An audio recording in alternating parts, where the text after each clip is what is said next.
Student, आज का हमारा टॉपिक है Dalton's atomic theory.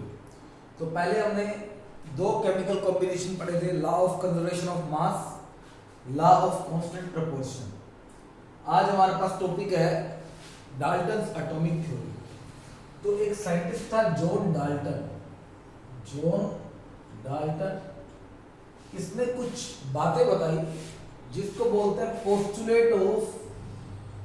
Postulates of Dalton's atomic theory.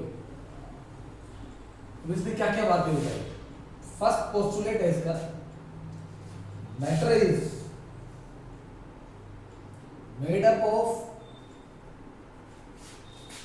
very small particles called atom। तो ये हम पहले ही पढ़ते हैं, जो छोटे से छोटा पार्टिकल होता है वो एटम होता है, और कोई भी चीज मिलकर बनती है तो वो एटम से मिलकर बनती है। Second, atom can not B divided into further parts। आप एटम को डिवाइड नहीं कर सकते। आपने पढ़ा एटम जो है स्मॉलेस्ट पार्टिकल होता है, केमिकल रिएक्शन में टेक्स पार्ट करता है, इसका डिवीजन नहीं होता है। ये बात बताई है डाल्टन एटॉमिक थ्योरी ने, जॉन डाल्टन ने। अब ये बात बाद में इसकी ड्रॉबैक भी बनी थी कि एटम को हम तीन पार्ट्स में डिवाइड कर सकते हैं। हमने स्ट्रक्चर ऑफ एटम में पढ़ा, एटम में तीन पार्टिकल होते हैं, इलेक्ट्रॉन, प्रोटॉन एंड न्यूट्रॉन। तो हम ये कह सकते हैं ये जो एटम है वो डिवाइड हो सकता है फर्दर पार्ट्स के अंदर। तो अगर वो डिवाइड हो सकता है तो हम ये कह सकते हैं ये उस डाल्टन्स एटॉमिक थ्योरी की ड्रॉबैक बन जाएगी, जो ये बात बताई है atoms can not B divided into further parts. उसके बाद थर्ड अगर हम बात करते हैं इसमें, थर्ड बात करते हैं atom can not be created nor be destroyed. Atoms can not be created nor be destroyed. ना तो एटम को बना सकते हैं ना नष्ट कर सकते हैं। ये यूं कहें मास ऑफ रिएक्टेंट और मास ऑफ प्रोडक्ट जो है वो आपका इक्वल रहता है।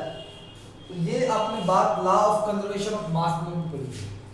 तो उसका ये जो पोस्टुलेट है atom can not be created nor be destroyed, ये वेरीफाई करता है लॉ ऑफ कंजर्वेशन ऑफ मास को। ये हम करेंगे आगे। Fourth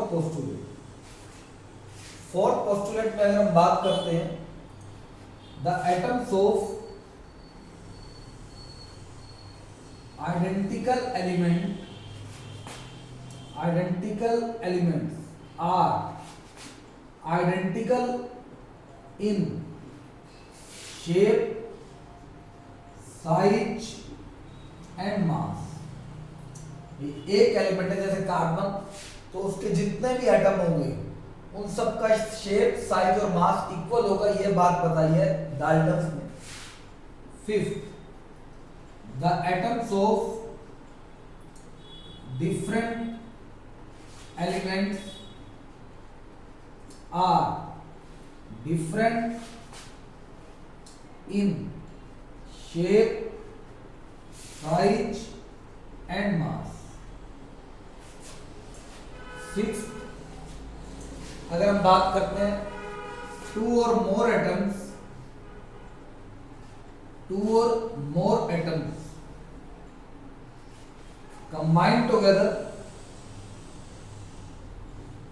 combine together to form molecule or compound। Seventh, there are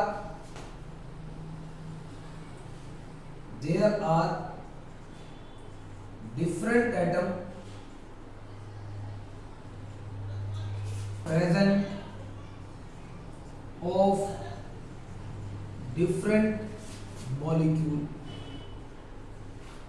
8. The number and kind of atom in given compound is fixed. 9 में आप ये कह सकते हैं एक कंपाउंड या मॉलिक्यूल जब बनाते हैं तो उसमें जो एटम कंबाइन होते हैं वो होल नंबर में होते हैं. इन्हें compound atoms combined together in whole number. 10th कर सकते हैं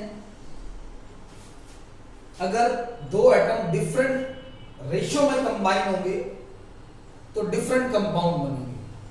2 or more atoms combined together in more than one ratio to form multiple compound.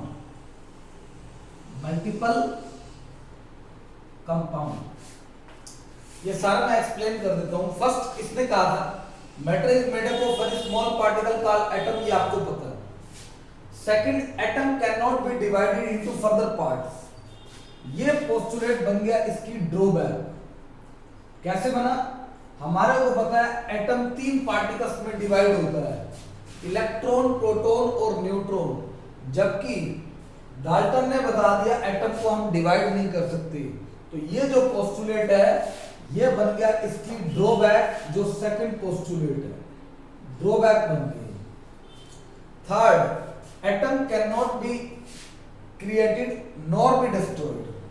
या atom can not be created nor be destroyed. ना तो आप उसको बना सकते हैं ना ही नष्ट कर सकते हैं. इसका मतलब है जो आपका लॉ ऑफ कंजर्वेशन मास है जिसमें आपने पढ़ा CaCO3 से CaO प्लस CO2 बनता है. लास्ट में ये 100 ग्राम था, ये 56 था, ये 44 था. आपको मैं बता दूं ये मास तभी इक्वल आएगा जब दोनों तरफ नंबर ऑफ एटम सेम होंगे. जैसे कैल्शियम 1 है, कैल्शियम 1 है, कार्बन 1 है, कार्बन 1 है, ऑक्सीजन 3 है, ऑक्सीजन 1 + 2 3 है. दोनों तरफ इक्वल है, यानी ये बैलेंस्ड केमिकल इक्वेशन है. अगर इक्वेशन बैलेंस्ड होगी तभी मास इक्वल आएगा, अदरवाइज नहीं आएगा. जैसे एक और एग्जांपल आपको मैं बताऊं. एक और एग्जांपल है हमारे पास H2O से आपको मिलता है H2 + O2. मैंने आपको बताया हुआ H1U है, O16U.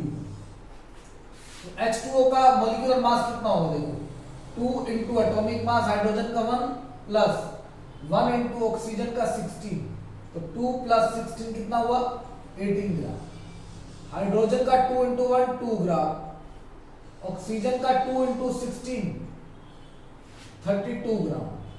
तो देखो यहां आया 18, यहां 32 + 2 34 आया. यानी सेम नहीं है, इक्वल नहीं है. तो इक्वल कब आएंगे? जब आप इसमें एटम को सेम कर दोगे. यहाँ ऑक्सीजन 1 है, यहाँ 2 है, तो 2 करने के लिए 2 से मल्टीप्लाई. यहाँ हाइड्रोजन 2 है, यहाँ 4 है, तो 2 से मल्टीप्लाई. अब देखो H2O का था 18, आपने निकाल लिया, तो 2 से मल्टीप्लाई किया आगे, तो 2 into 18 कर दो 36 ग्राम. यहाँ 2 ग्राम पहले था, 2 से और मल्टीप्लाई किया तो 2 into 2 कितना हो गया? 4 ग्राम. यहां सेम ही है, तो 32 + 4 36. यहां भी कितना हो गया? 36. इसका मतलब है जब तक एटम सेम नहीं आएंगे तब तक मास वेरीफाई नहीं करेगा, दोनों तरफ मास इक्वल नहीं आएगा. तो ये वेरीफाई करता है, verify law of conservation of mass, जो third postulate. Fourth, atoms of identical element are identical in shape, size and mass. ये पोस्टुलेट भी ड्रॉबैक बन गया था। कैसे? इसने कहा सेम एलिमेंट जो होगा उसके जितने भी एटम है सारों का मास सेम होगा, जबकि हम पढ़ते हैं कार्बन 612, कार्बन 614 जो आइसोटोप्स होते हैं। अब एलिमेंट सेम है जबकि मास क्या आ गया? डिफरेंट। ये मास है आपके पास, ये डिफरेंट आ गया। तो इसने कहा था सेम, तो आइसोटोप्स में ये डिफरेंट हो सकता है, तो कोई जरूरी नहीं है हर बार सेम आए। तो ये इसकी ड्रॉबैक बन गया fourth postulate. Fifth, atoms of different element are different in shape, size and mass. ये भी ड्रॉबैक बन गया। अगर हम बात करते हैं आर्गन 1840, कैल्शियम 2040, आर्गन 1840, कैल्शियम 2040, ये आपको पता है पेयर आइसोबार्स का है। अब दो डिफरेंट एलिमेंट है लेकिन दोनों का मास क्या है? सेम। डाल्टन कहता है दोनों डिफरेंट आएंगे, तो आइसोबार्स में मास सेम हो सकता है। तो इसकी ये बात जो है सभी एलिमेंट पे एप्लीकेबल नहीं हुई, तो ये बन गया ड्रॉबैक। टू और more atom combined together to form molecule, ये बात सही है। हम पढ़ते हैं मॉलिक्यूल बनाने के लिए आपको जो है दो या दो से ज्यादा एटम चाहिए। There are different atom present of different molecule. जैसे हाइड्रोजन एलिमेंट है उसका हाइड्रोजन एटम है, ऑक्सीजन एलिमेंट है ऑक्सीजन एटम है, तो अलग अलग एलिमेंट के अलग अलग एटम हो सकते हैं। Number and kind of atom in a given compound is fixed. ये जो पोस्टुलेट है 8 और यहां था 3, यहां 8, ये वेरीफाई करता है लॉ ऑफ कांस्टेंट प्रपोर्शन। कैसे? कहता जैसे हमने H2O लिया, तो मैंने लास्ट टाइम भी बताया था H2O के अंदर हाइड्रोजन 1U होता है, ऑक्सीजन 16U। हाइड्रोजन का मास निकालेंगे और ऑक्सीजन का उनका रेशो लेते हैं। हाइड्रोजन के 2 एटम है, एटॉमिक मास 1, ऑक्सीजन का 1 एटम है, एटॉमिक मास 16, तो 2:16, रेशो कितना आया? 1:8। यानी हाइड्रोजन और ऑक्सीजन एटम का अगर रेशो 1:8 होगा तो वाटर बनेगा, अदरवाइज वाटर नहीं बनेगा। यानी ये रेशो को चेंज कर देते हैं तो नया कंपाउंड बन जाएगा। जैसे हम लेते हैं H2O2 ले लो, H2O2, तो देखो अब रेशो कितना आएगा? हाइड्रोजन के 2 एटम है, 2:1, इसके भी 2 एटम है, 2:16, तो 2:32, 1 कितना आया? 16। यानी रेशो चेंज करते ही कंपाउंड चेंज हो जाएगा। रेशो फिक्स रहेगा तो सेम कंपाउंड बनेगा। यानी number and kind of atom fixed है। 2 एटम हाइड्रोजन के, 1 एटम ऑक्सीजन का लेंगे तो हमेशा वाटर ही बनेगा।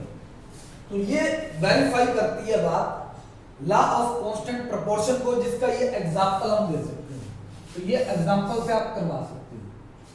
नेक्स्ट है, in a given compound atoms combine together in whole number. हम होल नंबर में ले रहे हैं, हाइड्रोजन के 2 एटम है, ऑक्सीजन के 1 एटम है। फ्रैक्शनल नंबर नहीं होता, हाफ एटम, 3/2 एटम, ये नहीं होता कभी। 2 और मोर एटम कंबाइन टुगेदर इन more than 1 ratio two form multiple compound.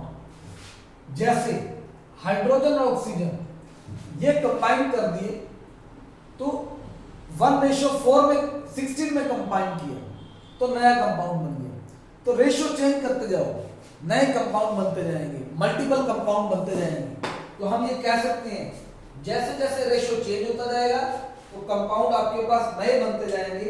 इसको बोलते हैं लॉ ऑफ मल्टीपल प्रोपोर्शन।